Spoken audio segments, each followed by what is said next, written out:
Welcome to Somdev physics classes.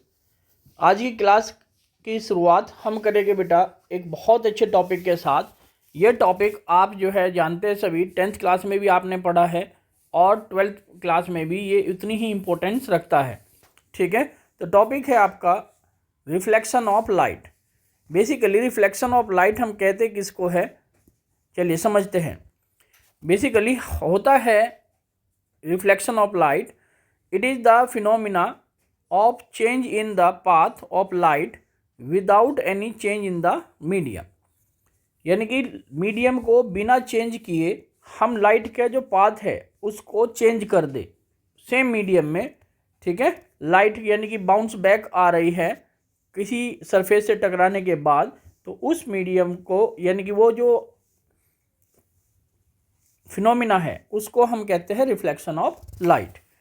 अब यहाँ पर देखिएगा लॉज ऑफ रिफ्लेक्शन, यहाँ पर 2 लॉज इसके होते हैं। फर्स्ट लॉ आपका जो है, according to first law the incident ray, reflected ray and the normal drawn at the point of incidence all lie in the same plane. ठीक है, यानी कि इंसिडेंट रे, रिफ्लेक्टेड रे और normal at the point of incidence ये सभी के सभी एक ही सेम प्लेन में लाई करते हैं। तो इसके लिए डायग्राम देखिएगा बेटा, यहाँ पर आपको करना क्या है, एक यहाँ पर हमने जो है एक रिफ्लेक्टिंग सरफेस जो है कंसीडर किया है। ये आपका जो है एक रिफ्लेक्टिंग सरफेस, इसको हम क्या कहते हैं बेटा, इसको कहते हैं रिफ्लेक्टिंग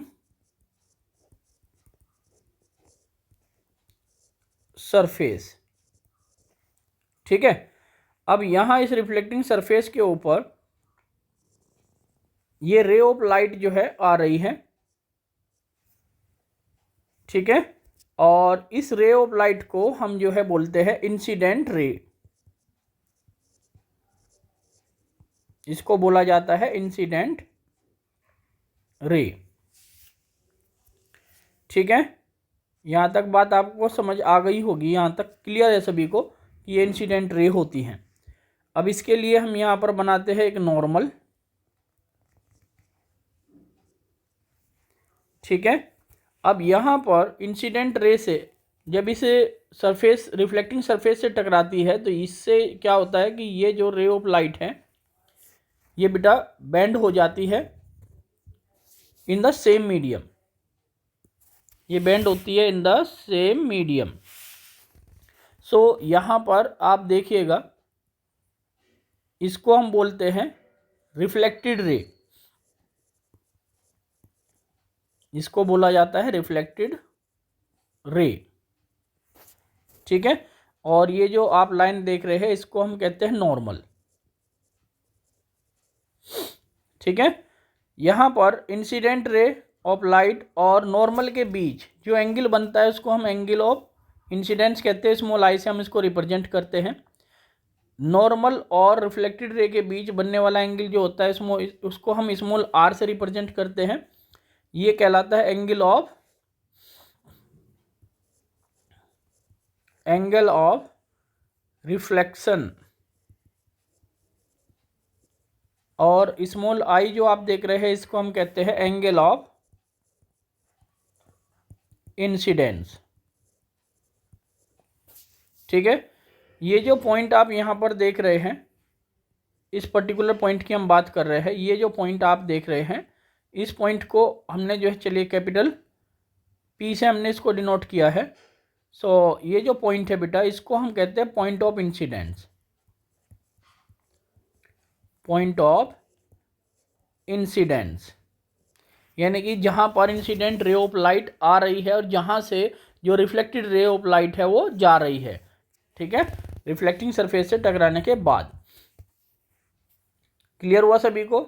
इसको हम यहाँ पर डायग्राम को इसी तरीके से बनाते हैं। क्लियर हुआ सभी को? ठीक है, इसके बाद देखिएगा, इतना करने के बाद आपको जो है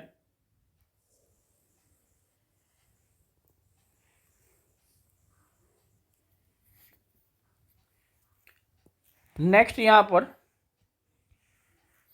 जो आपका टॉपिक है बेटा वो है सेकंड लॉ ऑफ रिफ्लेक्शन। तो सेकंड लॉ ऑफ रिफ्लेक्शन क्या होता है? Generally second law of reflection होता है the angle of incidence is equal to the angle of reflection. That is, हम कह सकते हैं यहाँ से कि जो एंगल ऑफ इंसिडेंस है वो है स्मॉल आई, वो इक्वल होता है बेटा एंगल ऑफ रिफ्लेक्शन के। बस इसमें यही आपको जो है बताना होता है। आई होप सो आज आपको दोनों जो